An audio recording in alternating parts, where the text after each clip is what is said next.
Terima kasih atas waktu dan kesempatan yang diberikan kepada saya. Ibu, mohon maaf saya izin saya sementara bicara. Perkenalkan, nama saya Ibu Alkinautu. Saya Ketua GMKI Cabang Kupang. Pertama-tama ucapan terima kasih untuk Ibu Maria Nubansaku yang sudah mau menerima kami aliansi. Saya pikir ada beberapa catatan yang coba saya sampaikan supaya harapan besar dari Ibu bisa kemudian punya kapasitas untuk menyampaikan ini, karena saya pikir yang berhak menemui kami adalah ketua dan wakil ketua, sehingga kami benar-benar membuat komitmen. Tadi hampir beberapa ketua aliansi sudah bicara bahwa kami berkomitmen bersama supaya tanggal 4 itu sesegera mungkin dilakukan RDP. Itu dari kami, dan semoga sebentar kita bisa berkomitmen bersama tadi. Yang pertama saya mau sampaikan bahwa suara rakyat itu tidak bisa dibungkam. Kebebasan rakyat untuk bersuara, berekspresi itu dijamin benar oleh konstitusi. Itu hal prinsip.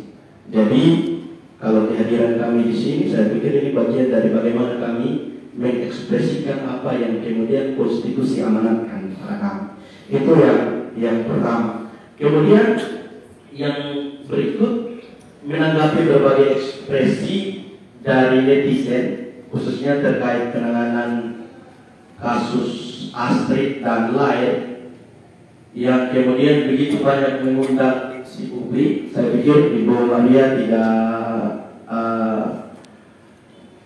semoga bisa mengikuti kasus ini lewat perkembangan media sosial. Jadi kami kemudian melihat ketika ada batasan ekspresi kepada masyarakat baik dari media sosial, pelarangan peliputan kepada pers, ada sesuatu yang mengganjal, dan harusnya DPR menyadari hal itu. Itu kemudian mengganggu kami, saya pikir. Karena kalau misalnya masyarakat dalam rekonstruksi saja dilarang untuk kemudian tidak boleh mengambil gambar, tidak boleh mengambil video, sampai-sampai wartawan juga dilarang. Nah, ini bentuk pelanggaran terhadap konstitusi dan seharusnya dipidana. Dan yang melakukan itu kan aparat penegak hukum. Dan pertanyaan besarnya, kenapa sampai ini terjadi? Itu yang kemudian membuat kami, saya pikir ini bukan aliansi yang pertama, tadi sudah disampaikan, ini jilid yang ketiga. Jadi hari ini kami kemudian datang ke sini karena Bapak dan Ibu, dalam hal ini Ibu Maria sendiri, representasi dari kami rakyat.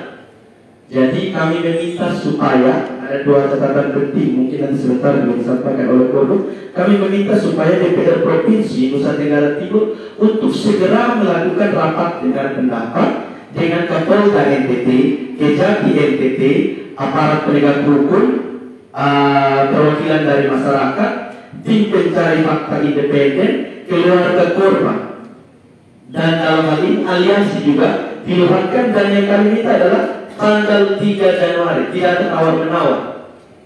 Kalaupun bisa di tanggal 4, itu yang pertama. Yang kedua adalah meminta DPR mendesak Kejati dan Kapolda NTT untuk melakukan gelar perkara ilmiah yang melibatkan pakar hukum pidana, ahli forensik, psikolog kriminal, kedokteran kriminal, pakar IT, dan ahli bahasa sebagai saksi ahli untuk mendapat second opinion, pendapat kedua dalam pengawalan kasus ini.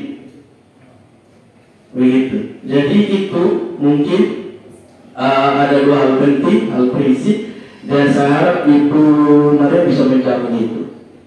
Supaya sebentar kita buat komitmen, karena sebagai rakyat, kalau Ibu mewakili saya tidak bisa, saya juga kalau misalnya mendapat kewenangan saya bisa duduk seperti Ibu, dan saya buat komitmen. Saya langsung buat komitmen dengan aliansi, dia akan lepas kita kalau saya mendapat amanah dari rakyat. Tapi saya pikir Ibu yang mendapat amanah, Ibu yang kemudian memiliki wewenang penuh untuk menyuarakan apa yang menjadi aspirasi dari saya sebagai rakyat dan sebagai besar dari kami. Untuk itu saja, kurang dan lebihnya saya mohon maaf jika dalam penyampaian saya ada hal-hal yang mungkin menyinggung Ibu secara pribadi ataupun mungkin lembaga DPR.